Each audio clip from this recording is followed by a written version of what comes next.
Eh bien tu vois Triple H, quand tu veux, tu peux nous réserver des surprises.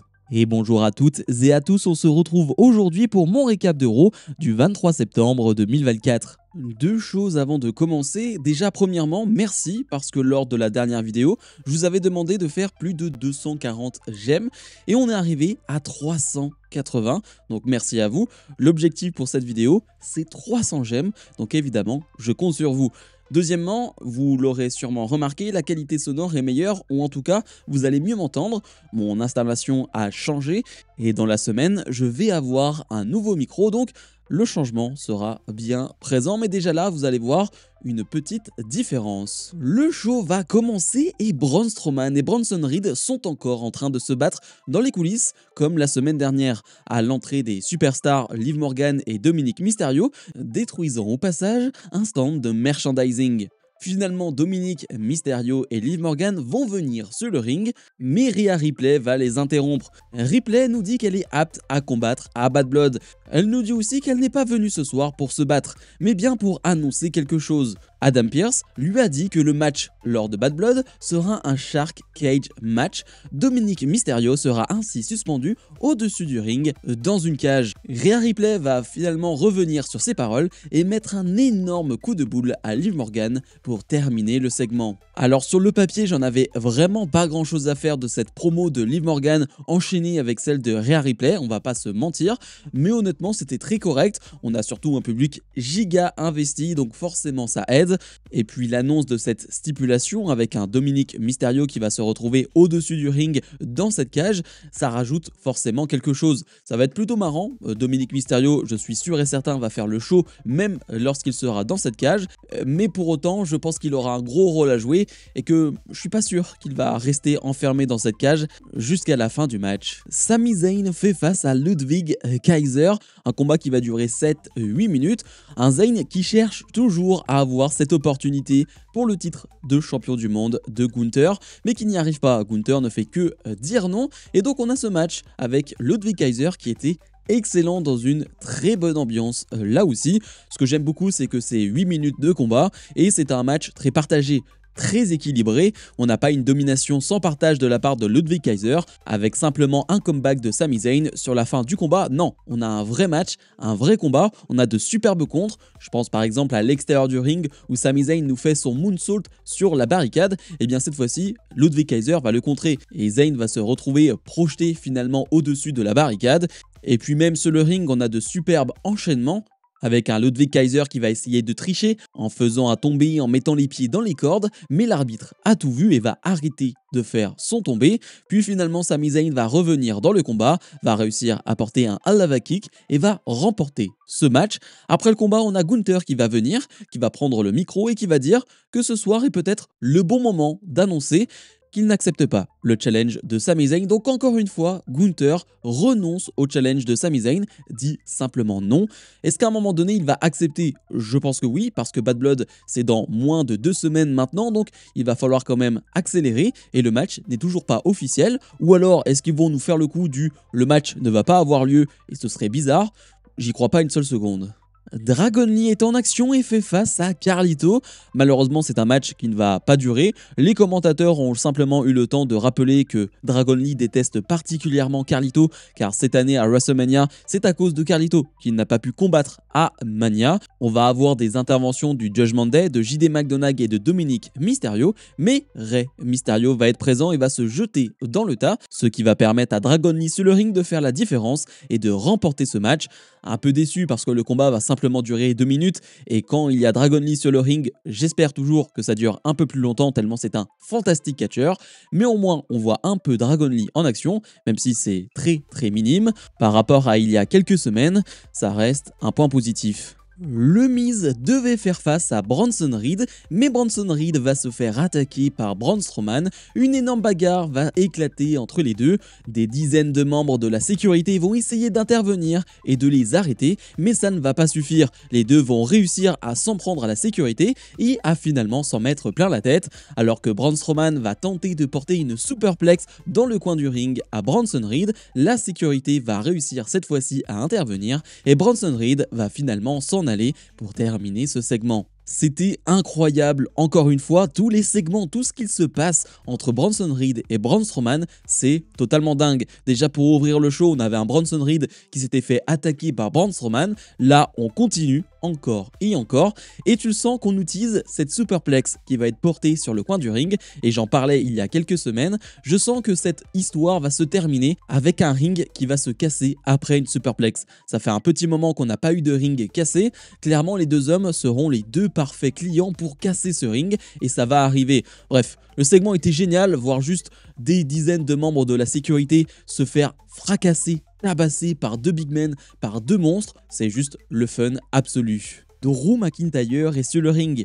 Il va nous dire que ses proches le supplient de ne pas participer à ce match Hell in a Cell face à CM Punk lors de Bad Blood. Il se souvient de son dernier Hell in a Cell dont les blessures ne se sont jamais vraiment guéries. Sa femme lui a dit de s'éloigner de Punk parce qu'elle voyait à quel point cela changeait McIntyre mentalement. Il promet la souffrance et le sang à CM Punk qu'il a déjà brisé dans le passé et qu'il brisera à nouveau facilement. Alors pour information, sur le site où je regarde le show, je pense qu'on regarde à peu près tous sur le même site parce qu'en Europe on n'a pas vraiment le choix, il n'y avait pas la promo de McIntyre, j'ai dû la voir sur YouTube, donc c'était un peu plus galère, mais ce qui est sûr c'est que la promo de McIntyre est ressemblante à celle de CM Punk la semaine dernière. Clairement on a essayé de faire en sorte que les deux soient hyper sérieux sur cette promo, sur cette dernière promo personnelle, et c'est plutôt réussi. Alors elle n'est pas aussi impactante que celle de CM Punk, on est bien d'accord, mais je la trouve très réussie. Ce que j'aime pas, bien évidemment, c'est les chants What au tout début de la promo, ça c'est insupportable.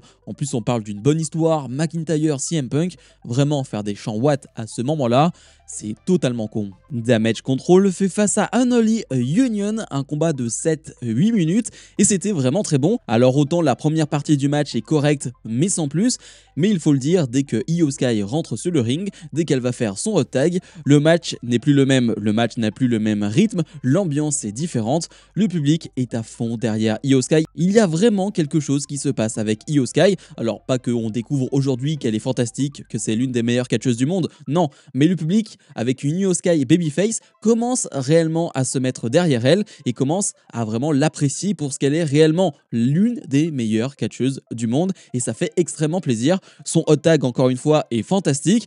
Je pense que c'est l'un des meilleurs hot tags de la division féminine, voire le meilleur, possiblement avec Jade Cargill aujourd'hui, je dirais. Je parle en termes d'intensité et de réaction du public. Elles vont finalement réussir à faire leur enchaînement Insane Elbow à l'extérieur du ring de la part de Kairi Sane, puis Moonsault à l'intérieur du ring pour Io Sky, qui va remporter ce match pour son équipe. Bon, je ne sais pas quand ça va arriver, mais je pense que d'ici quelques semaines, je ne pense pas à Bad Blood, on aura donc un Damage Control face à Jade Cargill et Bianca Belair pour les titres tag, et là, va falloir être présent parce que la qualité sera au rendez-vous.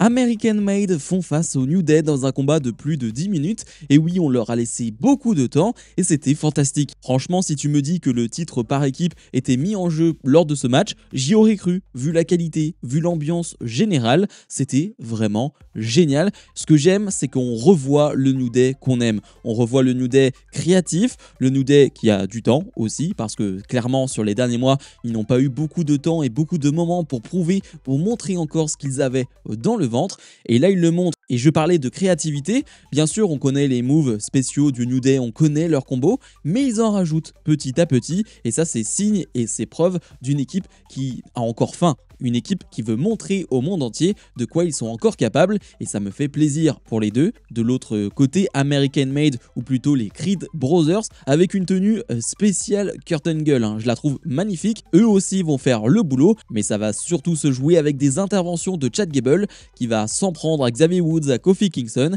et tout ça va donner la victoire aux Creed Brothers. Intéressant de voir qu'après le combat en backstage, eh bien la LWO et Rey Mysterio vont s'excuser pour ce qu'il s'est passé la semaine dernière, et Xavier Woods ne va pas accepter et va simplement s'en prendre verbalement à Rey Mysterio, sauf que Rey il n'est pas réellement d'humeur et il lui propose un match pour la semaine prochaine. Donc encore une fois on a Xavier Woods qui n'accepte pas la défaite, qui n'accepte pas de perdre de cette manière-là. Alors je ne sais pas une nouvelle fois si ça va turn heel ou pas, mais clairement on nous le tease. Et dans le main event, Bron Breakker défend son titre de champion intercontinental face à Jey Uso.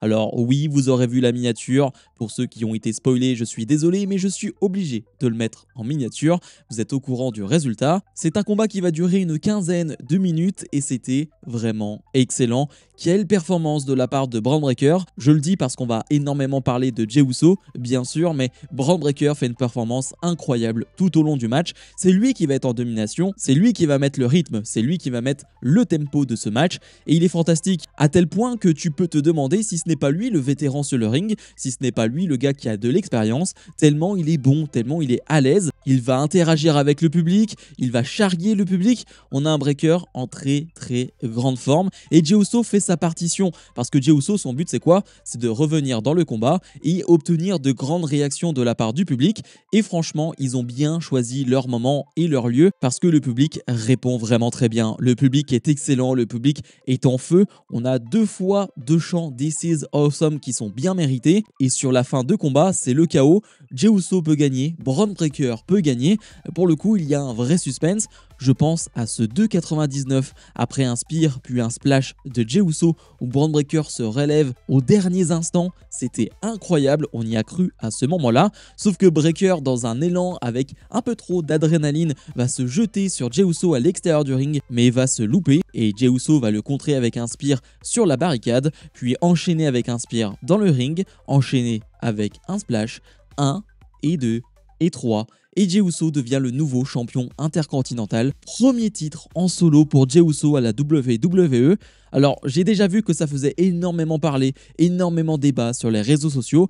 Moi, j'ai un point, tout simplement, je suis heureux. Je suis simplement heureux pour Jey Uso. On aura le temps d'en reparler de Bron Breakker. Est-ce que c'est une grosse défaite pour lui? Moi, je pense que non. Je pense que perdre contre Jey Uso en 2024 pour Bron Breakker, ce n'est pas très grave. Oui, il perd le titre après 50 jours, mais on ne peut pas se plaindre que les règnes soient trop longs. Et puis, quand un règne se termine au bout d'un mois et demi, eh bien, ne pas être content. Donc, pour moi, c'est un très bon choix.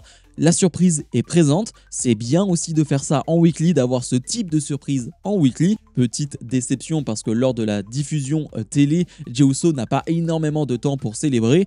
La WWE a publié plusieurs vidéos ensuite et on voit un Jey Uso qui est très ému et il y a de quoi, on parle d'un premier titre en solo. Alors j'aime pas le terme, mais c'est totalement mérité.